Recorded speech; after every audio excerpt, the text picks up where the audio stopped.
Римдарға 8-нче бүлек. Шулай итеп, Гайса Мәсихтеке булгандарға хәзер берниндәй дә хөкем юк. Чөнки тормыш бирүсе рух кануны һине Гайса Мәсих аша гөнаһ һәм үлем кануныннан азат итте. Гөнаһлы табигатыбызның көчсезлеге аркасында канун башкара алмаганды Алла үзе башкарды. Ул үзенең улын гөнаһлы кешегә охшатып ебәрде һәм уны гөнаһ өчен курбан итү аша кешеле гөнаһты хөкем итте. Алла буны канундың гадел талаптары бездә гөнаһлы табигатыбыз буенча түгел, рух буенча яшәгәндәрдә гамәлгә ашыру өчен эшләнә. Гөнаһлы табигаты буенча яшәүчеләр шул табигат теләктәре буенча гына фикер йөритә. Изге рух буенча яшәүчеләр иһә рух теләге турында хәстәрләй. Гөнаһлы табигат буенча уйлау үлемгә, рух буенча уйлау тормышка һәм именлеккә килтерә. Чөнки гөнаһлы табигаты буенча фикер йөрткән кеше Аллага дошман. Ул Алла канунына буйһынмай да, буйһына ала алмай.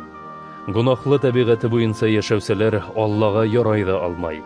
Әмма һездә Алла рухы яшәй икән, димәк һез гөнаһлы табигатыгыз буенча түгел, рух буенча яшәйһегез. Әгәр берәйһендә Мәсих рухы юк икән, димәк ул кеше Мәсихтеке түгел.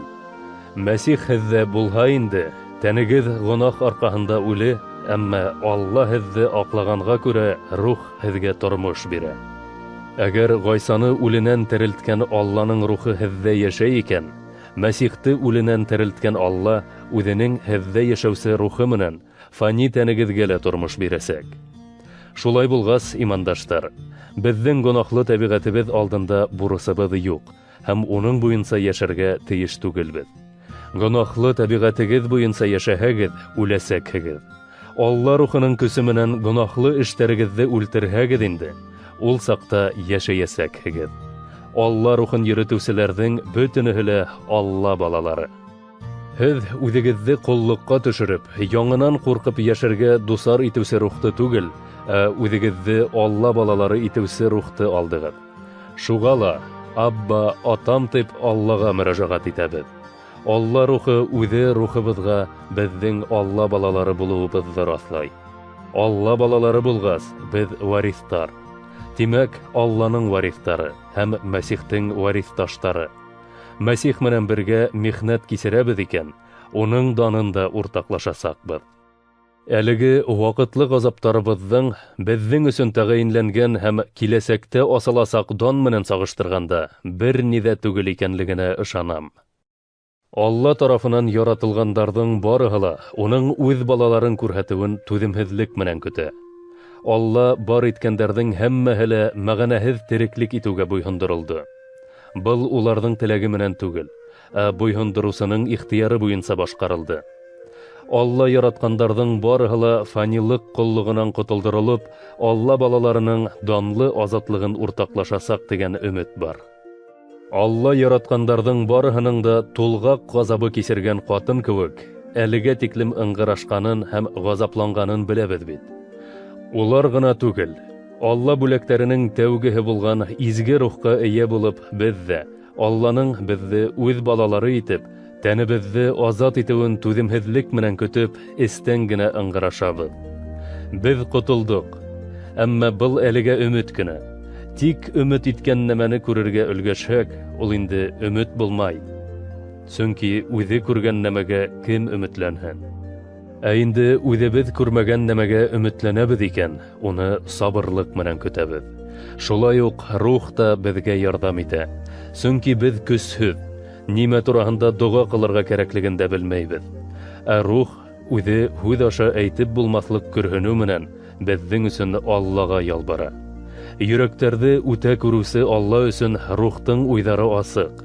Чөнки рух Алла ихтыяры буенча уның изге халкы өчен уга үтенә. Алланы яратучыларга, уның нияте буенча сакырып алынгандарға бөтен нәмә файдага гына. Алла кемде алдан һайлап алган, шуларны үз улына охшаш булырга алдан билдәләп куйган. Шулай Гайса күп ханлы тугандары арасында туган баш бала булганда инде. Алла кемдәрне алдан билдәләп куйган, шуларны сакырып алган. Кемдәрне сакырып алган, шуларны иһә аклаган. Аклангандар менән иһә ул үҙенең даны менән уртаҡлашты. Буларга өҫтәп тағы нимә әйтергә? Алла беҙҙең яҡлы булғас, кем беҙгә ҡаршы һуң? Үҙ улын йәлләмәйенсә, уны бөтөнөбөҙ өсөн биргән Алла, улы менән бергә башҡа бөтөн нәмәләрҙе лә беҙгә бүләк итмәҫме?